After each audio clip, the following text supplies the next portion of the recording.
Baakiyalakshmi serial நேயர்களுக்கு வணக்கம். நாளைக்கான ப்ரோமோ என்னன்னு பார்க்கலாம். ஹாஸ்பிட்டல்ல டாக்டர் வந்து சொல்றாரு, கோபியை இன்னைக்கு ஈவினிங் நீங்க டிஸ்சார்ஜ் பண்ணி கூட்டிட்டு போயிடலாம் அப்படின்னு. உடனே பாக்யாவும் ராதிகாவும் அவரை எங்க கூட்டிட்டு போறது அப்படின்னு ஒரு குழப்பத்திலேயே இருக்காங்க. ஏன்னா கோபி என்ன முடிவு எடுப்பாரு அப்படிங்கிறது அப்போதைக்கு யாருக்குமே தெரியல. அது மட்டும் இல்லாம பாக்யா என்ன முடிவு எடுத்து வச்சிருக்காங்க அப்படிங்கறதும் வெளியில சொல்லாம இருக்காங்க. அதனால ராதிகா சொல்றாங்க பாக்யா கிட்ட, பாக்யா உங்ககிட்ட கொஞ்சம் பேசணும் அப்படின்னு. உடனே பாக்யா, அதனால என்ன ராதிகா, வாங்க பேசலாம், இங்க வேண்டாம், நம்ம வெளியில போய் உட்காந்து அந்த மரத்துக்கடியை உட்காந்து பேசிட்டு வரலாம் அப்படின்னு ராதிகாவை கூட்டிட்டு வெளியில போறாங்க பாக்யா.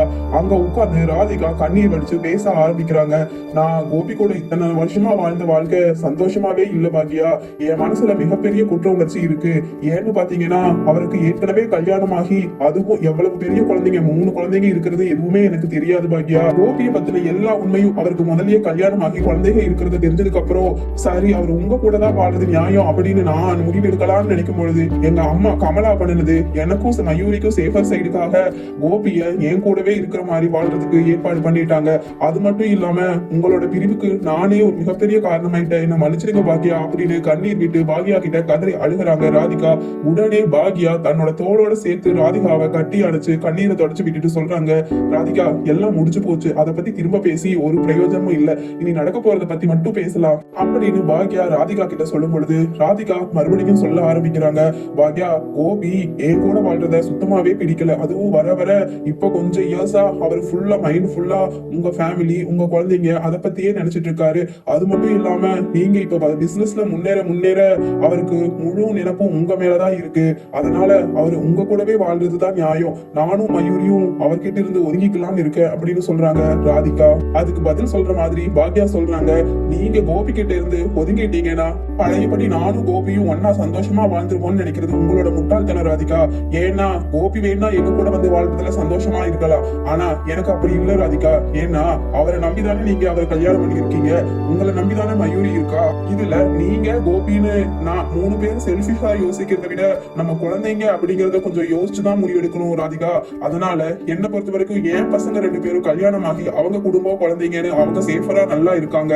என் பொண்ணையும் இது நாள் வரைக்கும் நான் தனி ஆளா இருந்து ஏன் சிங்கிள் பேரண்டா இருந்து இவ்வளவு தூரம் வளர்த்தின எனக்கு இனி கரை சேர்த்துறது ஒரு பெரிய விஷயமா இருக்காது.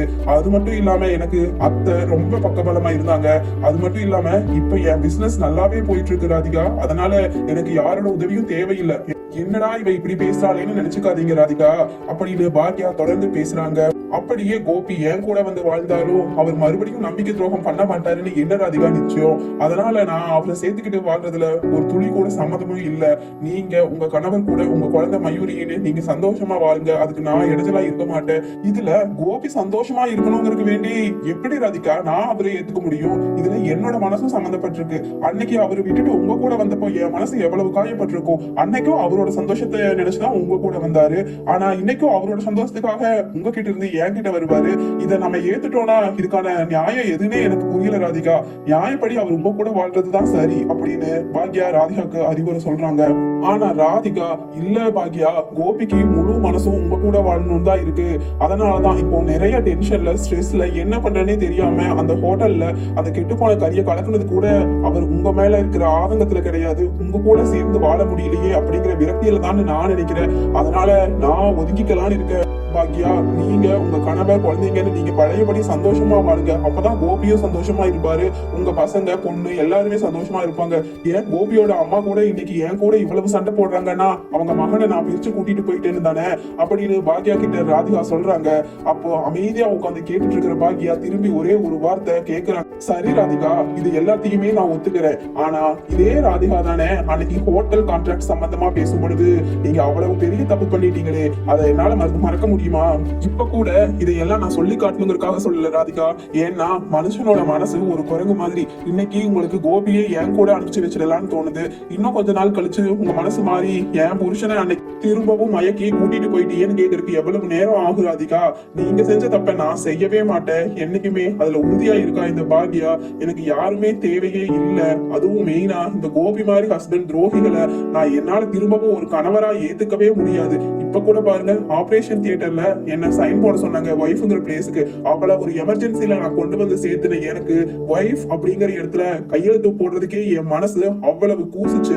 அதனாலதான் நான் என் பையன் செடிகளை போட சொன்னேன். ஏன்னா என் மனசு ஒட்டவே மாட்டேங்குது ராதிகா.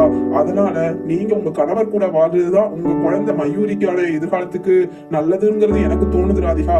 அதுக்கும் மேல உங்க லைஃப் நீங்க தான் பார்த்து யோசிச்சு டிசைட் பண்ணணும். இதுல நான் சொல்றதுக்கு எதுவுமே இல்ல. ஏன்னா நான் எல்லாம் நிறைய பட்டாச்சு ராதிகா, முதல்லயே என் கணவர் கோபினால. அதனால நான் தெளிவா முடிவெடுத்து பல வருஷங்கள் ஆகுது. இப்ப புதுசா இதுல முடிவு எடுக்கிறதுக்கு ஒண்ணுமே கிடையாது ராதிகா அப்படின்னு சொல்லிட்டு பாக்யா இருக்கும்போது அப்பவே இனியா வந்து, அம்மா உங்களை பாட்டி கூட்டிட்டு வர சொன்னாங்க, அப்பா கண் விழிச்சிட்டாராம், அதனால வாங்க சீக்கிரமா அப்படின்னு பாக்யாவை உள்ள அழைச்சிட்டு போறதுக்காக இனியா வந்திருக்காங்க. அப்ப பாக்யா, ராதிகா வாங்க, உங்க கணவர் கண் விழிச்சிட்டாராம், பாப்பீங்களாமா, வாங்க அப்படின்னு கைய புடிச்சு உள்ள ராதிகாவை கூட்டிட்டு போறாங்க. தீர்மானமா கோபியை என்னால ஏத்துக்க முடியாது அப்படிங்கிற அந்த தைரியத்துல ராதிகாவோட கைய இறுக்கமா புடிச்சு உள்ள கூட்டிட்டு போறாங்க. அங்க உள்ள போன உடனே கோபி கண் விழிச்சு பாக்குறாரு. ஆனா ராதிகா நிக்கிறத பத்தி ஒரு பொருட்டா கூட அவர் நினைக்கல. அவங்க அம்மா ஈஸ்வரி தலைக்கு பக்கமாவே நின்றுட்டு இருக்காங்க. அவங்களோட கைய பிடிச்சிட்டு கண்ணீர் விட்டு அழுகிறாரு கோபி. அம்மா என்ன மன்னிச்சிருங்க, பாக்யா எங்கம்மா, பாக்யா என்ன மன்னிச்சிரு பாக்யா அப்படின்னு பாக்யாவையும் பார்த்து சொல்றாரு. உடனே ராதிகாவும் பக்கத்துல கண்ணீர் விட்டுட்டு அவரோட இன்னொரு சைடு போய் நிக்க பாக்குறாங்க. அப்ப கைய நீட்டி தெரிக்க விடுற மாதிரி பேசுறாரு கோபி. ஏய் ராதிகா, நீ எதுக்கு இங்க வந்த? முதல்ல கிளம்பு, உனக்கு எனக்கும் எப்பவோ எல்லாம் முடிச்சு போச்சு. இனிமேல் நான் பழச நினைக்க விரும்பல, தயவு செஞ்சு கிளம்பி போயிடு அப்படின்னு சொல்லும் பொழுது உடனே ஈஸ்வரி, நல்லா சொல்லுடா கோபி, அத முதல்ல சொல்லி இவளை புடிச்சு வெளியில தள்ளுங்க அப்படின்னு ஈஸ்வரி சொல்லிட்டு, டேய் சரியா, இவளை கழுத்தை புடிச்சு முதல்ல வெளியில தள்ளு, இவளை பாக்குறதுக்கே எனக்கு அருகருப்பா இருக்கு அப்படின்னு ஈஸ்வரி சொல்றாங்க. உடனே பாக்யா, அத்தை என்ன வார்த்தை அத்தை பேசுறீங்க?